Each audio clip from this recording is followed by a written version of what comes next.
my first home page on the web was at www.uni.edu/tilde PIRILL 44. That's where you can find me on the web. Of course, that URL no longer exists. In fact, I don't even think the HTML even exists. I wish I would have archived it just to go back and look at it. There really wasn't much you could do back then with a home page. That was back in the day of dial-up, where to digitize photos you actually had to scan them. Yeah. Oh, there were digital cameras around, sure, but I certainly didn't have one. No one I knew had one. I think they cost about $20,000 a piece. Yeah. No, that's probably more than they cost. But, you know, to a college student, it might as well have been $20,000. But I've been building web pages and websites since the mid-90s. Now, that doesn't make me a webmaster or a web designer or a web developer. It just makes me someone who knows enough just to be dangerous, and certainly has been watching the trends as far as websites are concerned. So I was reading my feeds, and I happened upon an article from, I guess, an old friend. Not to say he's old, I'm saying we've known each other for a while. Jeffrey Zeldman from Zeldman.com, and if you're into any kind of web design, then you know who Zeldman is.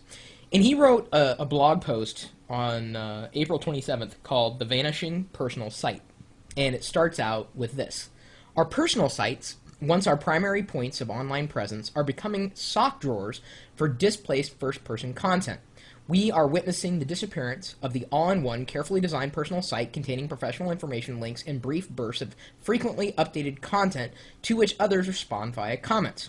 Did I say we are witnessing the traditional personal site's disappearance? That is inaccurate.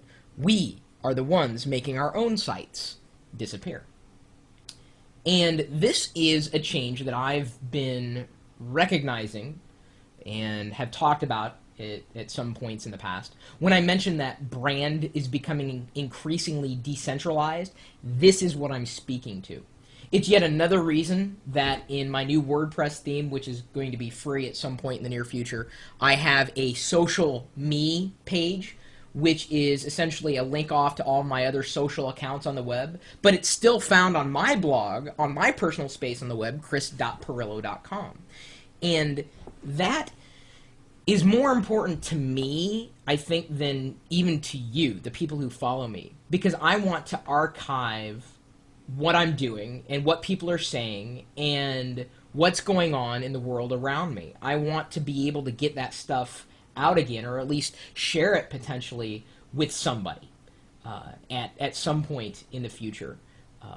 It's a great way to archive all of my social media contributions, my user-generated content, so to speak. So, as you begin to create more videos, more audio, more text, just create and throwing the things out onto the web, if you're not keeping track of your own information and your own content somehow, in your own personal space that you own, at least the domain for, you are not doing yourself any favors. I mean, I think it's great to have an account on YouTube, an account on Flickr, an account on MySpace, an account on Facebook, an account everywhere. But if you can't at least direct people back to you somehow, if you don't own a place on the web, you're really, you know, potentially... well, let me put it another way. You might remember a video that I recorded a few months ago when one of my friends, Mark Orchant, passed away. And he had created all this content all over the web. He had a Twitter account, a Flickr, and had all these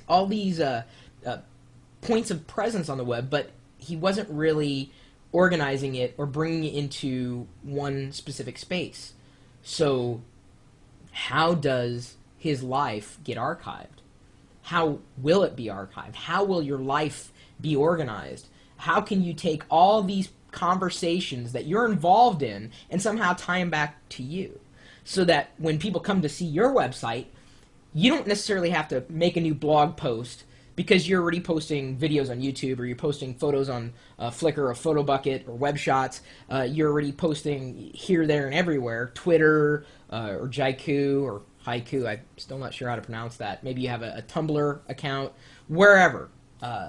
If you're not bringing it back into you somehow, then I don't know how you expect that 10 years from now you'll be able to find yourself, because you'll be everywhere. Your brand, your persona will be everywhere, and that's fine. But geez, registering a website and hosting a website, it doesn't take much at all. If you want to go a low-cost route, you know, GoDaddy, you can sign up using the coupon code Chris1, Chris2, or Chris3, or I think just Chris, and you can save like 10% on a domain name registration.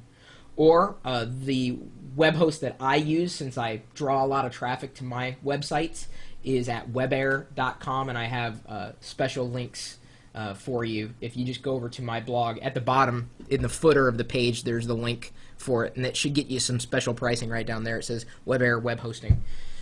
So any old way, I just wanted to throw it out there. I think, yes, the personal site is vanishing, but it doesn't have to vanish if you're using a website, or at least a theme or a structure that allows you to aggregate all your social information.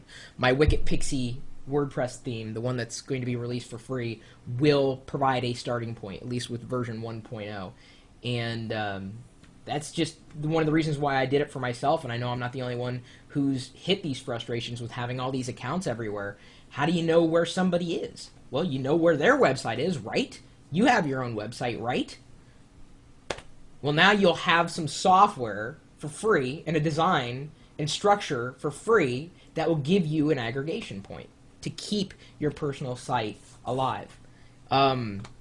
You know, it's not costing anything for me to share this stuff, so you can say, oh, it's shameless self-promotion. Well, it's the theme will be free. And beyond that, I wanted to hear your thoughts on what Zeldman said. If you have a personal site, have you kept it up to date? And if not, why not? Where are you active more often on the web? And for me, it's basically, and I've said this before, it's Twitter, because it's so simple, it's so easy. I can stay connected with you know, friends and now family. My brother Adam is on Twitter, but it's just so easy. It's so simple, and I think that's very key in keeping our personal life organized in terms of how we present that back to the world when they come and look for us. So anyway, my email address is chris@pirillo.com. As I said, I'm interested in your thoughts. If you have a personal site, what was your first you know, website that you ever had? Do you have a personal site? If not, why not? And if you do, why do you have one? And how often do you keep it up to date? How has it evolved over the years? And if you don't want one, why not? Just curious about that. So anyway, you know where to find me on the web, and that is quite simply at live.pirillo.com. We'll see you later.